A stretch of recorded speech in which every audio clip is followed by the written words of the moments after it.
Hello, welcome back. 7ാം ക്ലാസ്സിലെ first യൂണിറ്റായ harmony of Marvels ആണ് ഇന്ന് നോക്കാൻ പോകുന്നത്. ഹാർമണി ഓഫ് മാർവൽസ് എന്നാൽ വിസ്മയങ്ങളുടെ സമന്വയം എന്നാണ് അർത്ഥം. താഴെ ഒരു കോട്ട് നൽകിയിരിക്കുന്നു. Wonder is the beginning of wisdom. അത്ഭുതമാണ് ജ്ഞാനത്തിൻ്റെ തുടക്കം ബൈ സോക്രട്ടീസ്. അടുത്തതായി ഒരു ചിത്രം നൽകിയിരിക്കുന്നു. Look at the picture of different types of robot. പലതരത്തിലുള്ള റോബോട്ടുകളെയാണ് ഇവിടെ തന്നിട്ടുള്ളത്. ക്വസ്റ്റ്യൻസ് നോക്കാം. What are some common task that robot can perform? റോബോട്ടുകൾക്ക് ചെയ്യാൻ കഴിയുന്ന ചില പൊതുവായ ജോലികൾ എന്തൊക്കെയാണ് എന്നുള്ളതാണ്. ഫാക്ടറിയിൽ സാധനം നിർമ്മിക്കുക, വീടുകൾ വൃത്തിയാക്കുക, കനമേറിയ സാധനങ്ങൾ എടുത്തു മാറ്റുക, അപകടകരമായ സ്ഥലങ്ങളിൽ പര്യവേഷണം നടത്തുക, ഇതൊക്കെ റോബോട്ടുകൾ ചെയ്യുന്നതാണ്. Have you ever seen or heard of a robot that helps with household chores? വീട്ടുജോലികളിൽ സഹായിക്കുന്ന റോബോട്ടുകളെക്കുറിച്ച് നിങ്ങൾ എപ്പോഴെങ്കിലും കാണുകയോ കേൾക്കുകയോ ചെയ്തിട്ടുണ്ടോ എന്നാണ് ചോദിക്കുന്നത്. ഉണ്ടല്ലേ, നമ്മുടെ വീടുകളൊക്കെ സ്വയം വൃത്തിയാക്കുന്ന റോബോട്ടിക് വാക്യൂം ക്ലീനറുകളെക്കുറിച്ച് നിങ്ങൾ കണ്ടിട്ടില്ലേ? അതുപോലെ തന്നെ കേട്ടിട്ടുമില്ലേ? ഓക്കെ, ദെൻ മൂന്നാമത്തെ question. If you get the services of a robot at home, what will you make it do? നിങ്ങളുടെ വീട്ടിലൊരു റോബോട്ടിൻ്റെ സേവനം ലഭിക്കുകയാണെങ്കിൽ നിങ്ങൾ അതിനെക്കൊണ്ട് എന്തൊക്കെ ജോലികളാണ് ചെയ്യിക്കുക എന്നാണ് ചോദിക്കുന്നത്. അപ്പോൾ അത് നിങ്ങളുടെ ഐഡിയക്ക് അനുസരിച്ച് നിങ്ങൾ എന്ത് ചെയ്യുക? ആൻസർ ഫില്ല് ചെയ്യുക. Then fourth question. List some of the gadgets and devices used at home. വീട്ടിൽ ഉപയോഗിക്കുന്ന ചില ഗാഡ്ജറ്റുകളുടെയും ഉപകരണങ്ങളുടെയും ഒരു ലിസ്റ്റ് ഉണ്ടാക്കാനാണ് പറയുന്നത്. ഏതൊക്കെയാണത്? മൊബൈൽ ഫോൺ ഉണ്ട്, television, fridge, washing machine, mixie etcetera അല്ലേ? ഓക്കെ, അപ്പോൾ പാഠഭാഗത്തേക്ക് പോകുകയാണ്. A robot with virus. ഒരു റോബോട്ടും വൈറസും. എഴുതിയിരിക്കുന്നത് പെഡ്രോ പാബ്ലോ സാക്രിസ്ഥാനാണ്. It was a sunny morning. അത് വെയിൽ നിറഞ്ഞൊരു പ്രഭാതമായിരുന്നു. The vibrant golden sunlight danced across the street.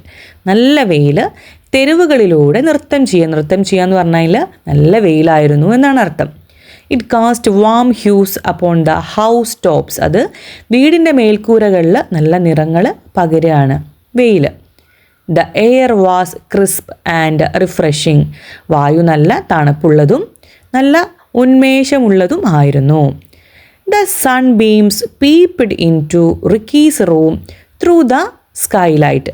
സൂര്യരശ്മികൾ സ്കൈലൈറ്റിലൂടെ, അത് ഈ മേൽക്കൂരയിലൊക്കെ ഉണ്ടാകുന്ന ഒരു സുതാര്യമായ ജനലാണ്, അതിലൂടെ റിക്കിയുടെ മുറിയിലേക്ക് ഇങ്ങനെ വരികയാണ്.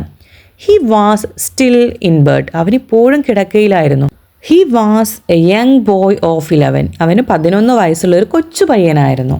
Ricky lived in a lovely futuristic house which had everything you can ever want. അപ്പോൾ റിക്കി താമസിച്ചിരുന്നത് ഒരു അത്യാധുനിക സൗകര്യമുള്ളൊരു വീട്ടിലായിരുന്നു. But he was slovenly in his habits. പക്ഷെ അവൻ്റെ ശീലങ്ങളിൽ വളരെ മടിയനും വൃത്തിയില്ലാത്തവനുമായിരുന്നു. He just threw his belongings all over the place. അവൻ്റെ സാധനങ്ങളെല്ലാം ആ മുറിയിലുടനീളം വലിച്ചെറിയുകയായിരുന്നു ചെയ്തിട്ടുണ്ടായിരുന്നത്. സ്ലോവൻലി എന്നാൽ വൃത്തിയില്ലാത്ത അല്ലെങ്കിൽ അലസമായത് എന്നാണ് അർത്ഥം. His mother had to collect his belongings from all corners of the house. അവൻ്റെ അമ്മയ്ക്ക് വീടിൻ്റെ പല കോണുകളിൽ നിന്നുമായിട്ട് സാധനങ്ങൾ ശേഖരിക്കേണ്ടി വന്നു. His mother, who was the manager of a bank, left in the morning for work. She always had work for Ricky. ബാങ്കിലെ മാനേജറായിരുന്ന അവൻ്റെ അമ്മ രാവിലെ ജോലിക്കായി പുറപ്പെടും. റിക്കിക്കായി അവൾക്ക് എപ്പോഴും എന്തെങ്കിലും ജോലികൾ ഉണ്ടായിരുന്നു. Ricky, keep your school bag in the study room. Ricky, put your clothes in the washing machine. Ricky, wash your tiffin box. Ricky, iron your t-shirt and trousers and so on. But he was always playing. Ricky, നിൻ്റെ school bag പഠനമുറിയിൽ വെക്കൂ. Ricky, നിൻ്റെ വസ്ത്രങ്ങൾ washing മെഷീനിലിടൂ. Ricky, നിൻ്റെ tiffin box കഴുകൂ. Ricky, നിൻ്റെ ടീഷർട്ടും പാൻറ്റും ഇസ്തിരി ഇടൂ. ഇങ്ങനെ തുടരും. പക്ഷെ അവൻ എപ്പോഴും കളിച്ചുകൊണ്ടിരിക്കും. Why are Ricky's habits described as slovenly? റിക്കിയുടെ ശീലങ്ങളെ എന്തുകൊണ്ടാണ് അലക്ഷ്യമായത് എന്ന് വിശേഷിപ്പിക്കുന്നത്? കാരണം അവൻ്റെ പല സാധനങ്ങൾ പോലും അടുക്കി വെക്കുന്നത് അമ്മയാണ്. അവൻ അശ്രദ്ധയുള്ളവനും അലക്ഷ്യമായി സാധനങ്ങൾ വലിച്ചെറിയുന്നവനുമായിരുന്നു. Ricky didn't help much around the house, but he was as excited as his parents when they bought the latest model of a butler robot. Ricky വീട്ടുപണികളിൽ അധികം സഹായിക്കാറില്ലായിരുന്നു. പക്ഷെ പുതിയ മോഡലിലുള്ള ഒരു ബട്ട്ലർ റോബോട്ട് വാങ്ങിയപ്പോൾ അവനും മാതാപിതാക്കളെ പോലെ വളരെ ആവശ്യത്തിലായിരുന്നു. As soon as it arrived, off it went, cooking, cleaning and അയേണിങ്. But the most important work it did was picking up Ricky's clothes from the floor. അത് വീട്ടിൽ എത്തിയ ഉടൻ തന്നെ പാചകം ചെയ്യുകയും വൃത്തിയാക്കുകയും വസ്ത്രങ്ങൾ ഇസ്തിരിയിടുകയും ഒക്കെ ചെയ്തു. എന്നാൽ ഏറ്റവും പ്രധാനമായിട്ട് ചെയ്തത് നിലത്ത് കിടന്നിരുന്ന റിക്കിയുടെ വസ്ത്രങ്ങൾ എടുത്തു വെക്കുക എന്നതായിരുന്നു. On the first day when he went to sleep, his bedroom was in a disastrous state as usual. But when he woke up the next morning, everything was perfectly clean and tidy. ആദ്യ ദിവസം ഉറങ്ങാൻ പോയപ്പോൾ പതിവ് പോലെ അവൻ്റെ മുറി മുഴുവൻ അലങ്കോലമായിരുന്നു. പക്ഷെ അടുത്ത ദിവസം രാവിലെ എഴുന്നേറ്റപ്പോൾ എല്ലാം വൃത്തിയോടെയും ക്രമത്തോടെയും ഉണ്ടായിരുന്നു. Wonderful, how neat and tidy my room looks, he exclaimed. ഓ അത്ഭുതം, എൻ്റെ മുറി എത്ര വൃത്തിയായും ക്രമമായിട്ടാണ് കാണുന്നത് എന്ന് അവൻ ആവേശത്തോടു കൂടി പറയുകയാണ്. What house hold course did the butler robot take over? Butler robot ഏറ്റെടുത്ത വീട്ടുപണികൾ എന്തൊക്കെയാണ്? പാചകം ചെയ്യുക, വൃത്തിയാക്കുക, വസ്ത്രങ്ങൾ ഇസ്തിരിയിടൽ, റിക്കിയുടെ വസ്ത്രങ്ങൾ എടുത്തു വയ്ക്കൽ തുടങ്ങിയവ. In fact it was actually to clean. Ricky couldn't find his favourite t-shirt nor his favourite football. വാസ്തവത്തിൽ അത് ആവശ്യത്തിലധികം വൃത്തിയുള്ളതായിരുന്നു. റിക്കിക്ക് അവൻ്റെ ഏറ്റവും പ്രിയപ്പെട്ട ടീഷർട്ടോ പ്രിയപ്പെട്ട ഫുട്ബോളോ ഒന്നും കണ്ടെത്താൻ കഴിഞ്ഞില്ല.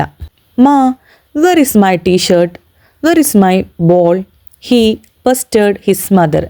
അമ്മേൻ്റെ അടുത്ത് ചോദിക്കുകയാണ്, എവിടെയാണ് എൻ്റെ ടീഷർട്ട്, എവിടെയാണ് എൻ്റെ ബോള് എന്നൊക്കെ ചോദിച്ചിട്ട് അമ്മേനെ ഇങ്ങനെ ശല്യപ്പെടുത്തുകയാണ്.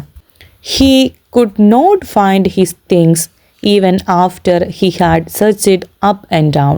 He asked himself, where could they have gone?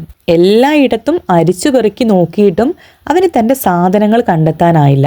അതെവിടെ പോയിരിക്കാമെന്ന് അവൻ സ്വയം ചോദിക്കുകയാണ്. However much he searched during the day, those two items did not reappear.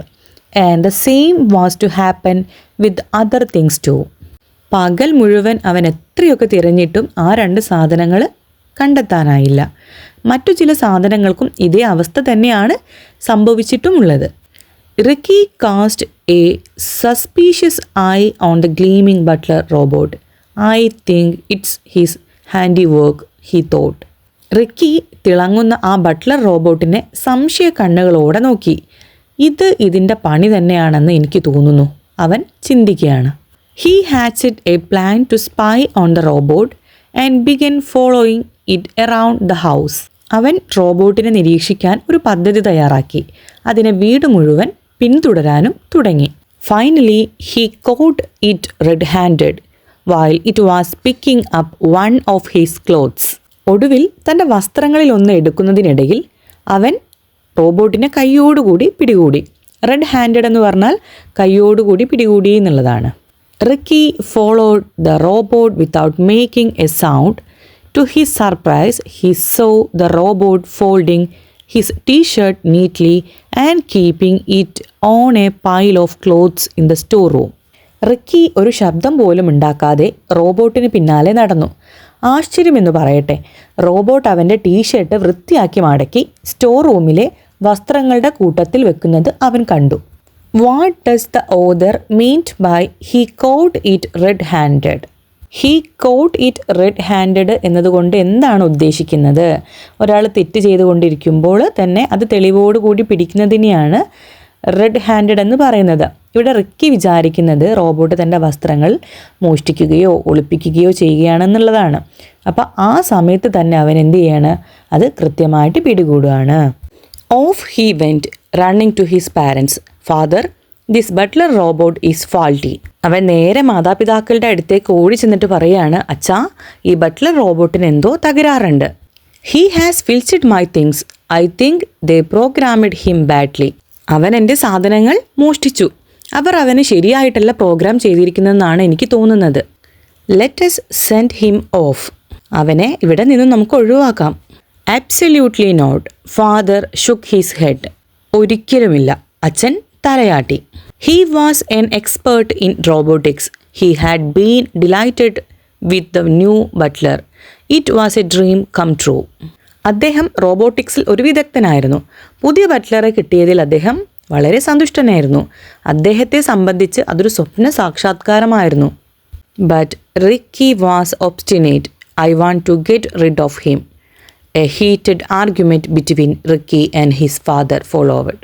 എന്നാൽ റിക്കി അവൻ്റെ വാശിയിൽ തന്നെ ഉറച്ചു നിൽക്കുകയാണ്. എന്നിട്ട് അച്ഛൻ്റെ അടുത്ത് പറയുകയാണ്, എനിക്ക് അവനെ എന്തായാലും ഒഴിവാക്കണം. തുടർന്ന് അച്ഛനും റിക്കിയും തമ്മിൽ ഒരു ചൂടേറിയ തർക്കം തന്നെ നടക്കുകയാണ്. Father, A robot is A wonderful device. Look at the things it can do. അച്ഛൻ പറയുകയാണ്, റോബോട്ട് ഒരു അത്ഭുതകരമായ ഉപകരണമാണ്. അതിന് ചെയ്യാൻ കഴിയുന്ന കാര്യങ്ങൾ നോക്കൂ എന്ന് റിക്കിയോട് പറയുകയാണ്. Ricky, I don't think so. He is doing more Ham than good. ഞാൻ അങ്ങനെ കരുതുന്നില്ല, അല്ലെങ്കിൽ എനിക്ക് അങ്ങനെ തോന്നുന്നില്ല. അവൻ ഗുണത്തേക്കാളേറെ ദോഷമാണ് ചെയ്യുന്നതെന്നാണ് റിക്കി പറയുന്നത്. You are wrong Ricky. You don't understand how A robot works. അച്ഛൻ പറയാണ്, നിനക്ക് തെറ്റിപ്പോയി റിക്കി. ഒരു റോബോട്ട് എങ്ങനെയാണ് പ്രവർത്തിക്കുന്നതെന്ന് നിനക്ക് മനസ്സിലാകുന്നില്ല. Ricky, I can't agree with you. A robot will be a big problem if it is not probably programmed. എനിക്ക് നിങ്ങളോട് യോജിക്കാൻ കഴിയുന്നില്ല.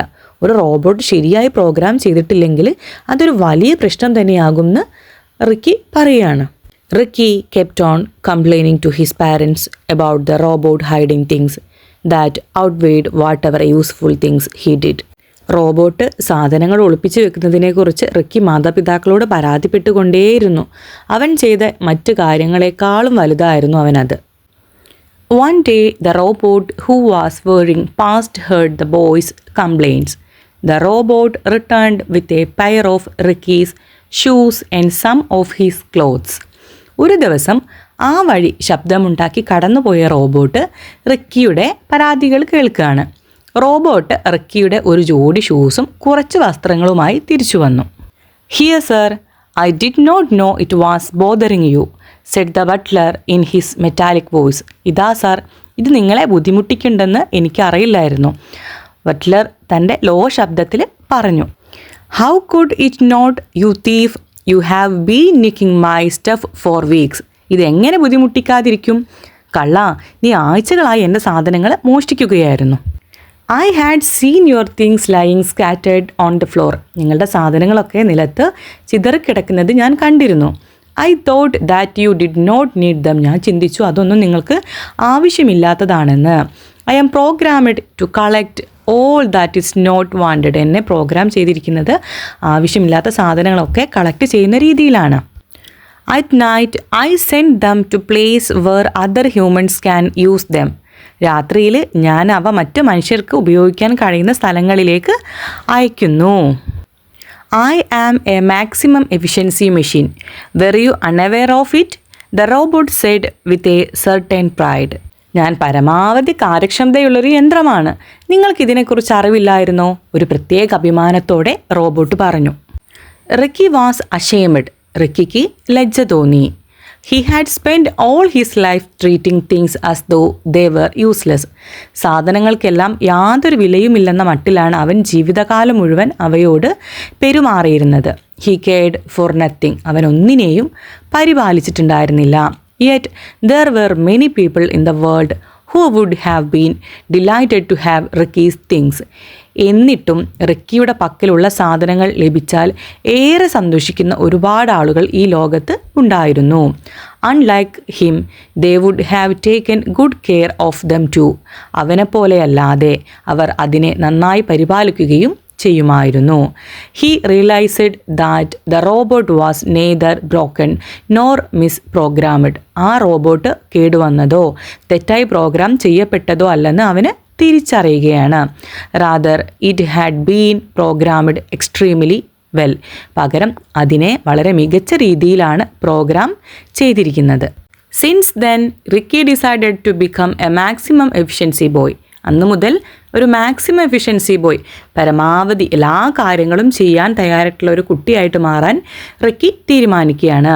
He put real care into how he treated his things. തൻ്റെ സാധനങ്ങൾ അവൻ എങ്ങനെയാണ് കൈകാര്യം ചെയ്യുന്നത് എന്നതിൽ ശ്രദ്ധ കൊടുക്കാൻ തുടങ്ങി. He kept them tidy and made sure he didn't have more than what was necessary. അവൻ അവ വൃത്തിയായി സൂക്ഷിക്കുകയും ആവശ്യമുള്ളതിനേക്കാൾ കൂടുതൽ തൻ്റെ പക്കലില്ലെന്ന് ഉറപ്പാക്കുകയും ചെയ്തു. And he took A leaf out of the robots book. കൂടാതെ അവൻ റോബോട്ടിൻ്റെ രീതികളെ മാതൃകയാക്കുകയും ചെയ്തു. ഇവിടെ take A leaf out of someone's book എന്നത് ഒരു ഇഡിയമാണ്. അതിൻ്റെ അർത്ഥം മറ്റൊരാളുടെ നല്ല പെരുമാറ്റത്തെയോ ശീലങ്ങളെയോ വിജയകരമായ രീതികളെയോ കണ്ടുപഠിക്കുക അല്ലെങ്കിൽ മാതൃകയാക്കുക എന്നുള്ളതാണ്. With his pocket money, he began to help people and buy needful things for them. തൻ്റെ പോക്കറ്റ് മണി ഉപയോഗിച്ച് അവൻ ആളുകളെ സഹായിക്കാനും അവർക്ക് ആവശ്യമുള്ള സാധനങ്ങൾ വാങ്ങിക്കൊടുക്കുവാനും തുടങ്ങി. What changes came about in Ricky's behavior? റിക്കിയുടെ സ്വഭാവത്തിൽ എന്തെല്ലാം മാറ്റങ്ങളാണ് ഉണ്ടായിട്ടുള്ളത്? ഒരു മാക്സിമം എഫിഷ്യൻസി ബോയ് എന്നുള്ള രീതിയിൽ ആകാൻ തീരുമാനിച്ചതിന് ശേഷം റിക്കിയുടെ സ്വഭാവത്തിൽ ഒരുപാട് മാറ്റങ്ങൾ ഉണ്ടായിട്ടുണ്ട്. സാധനങ്ങളോടുള്ള ശ്രദ്ധ, അവൻ തൻ്റെ സാധനങ്ങൾ എങ്ങനെയാണ് കൈകാര്യം ചെയ്യുന്നത് എന്നതിൽ കൂടുതൽ ശ്രദ്ധ കൊടുത്തു. നല്ല വൃത്തിയും മിതത്വവും വന്നു. എപ്പോഴും സാധനങ്ങൾ സൂക്ഷിച്ച് വെക്കുവാനും വൃത്തിയായി വെക്കുവാനും തുടങ്ങി. അതുപോലെ തനിക്ക് ആവശ്യമുള്ളതിനേക്കാൾ സാധനങ്ങൾ തൻ്റെ പക്കലില്ലെന്ന് ഉറപ്പാക്കുകയും ചെയ്തു. മറ്റുള്ളവരെ കണ്ടുപഠിക്കാൻ, ഉദാഹരണം റോബോട്ടിൻ്റെ നല്ല ശീലങ്ങളെയും രീതികളെയും അവൻ സ്വന്തം ജീവിതത്തിൽ മാതൃകയാക്കി. തൻ്റെ കയ്യിലുള്ള പൈസ, പോക്കറ്റ് മണി ഉപയോഗിച്ചിട്ട് മറ്റുള്ള ആളുകളെയൊക്കെ സഹായിക്കാനും അവർക്ക് ആവശ്യമുള്ള സാധനങ്ങളൊക്കെ വാങ്ങിക്കൊടുക്കുവാനൊക്കെ അവൻ തുടങ്ങി. സോ നമ്മുടെ പാഠഭാഗം ഇവിടെ കഴിയുകയാണ്. വീഡിയോസ് ഇഷ്ടമായാൽ സബ്സ്ക്രൈബ് ചെയ്യാനും കൂടെ കൂടാനും മറക്കല്ലേ.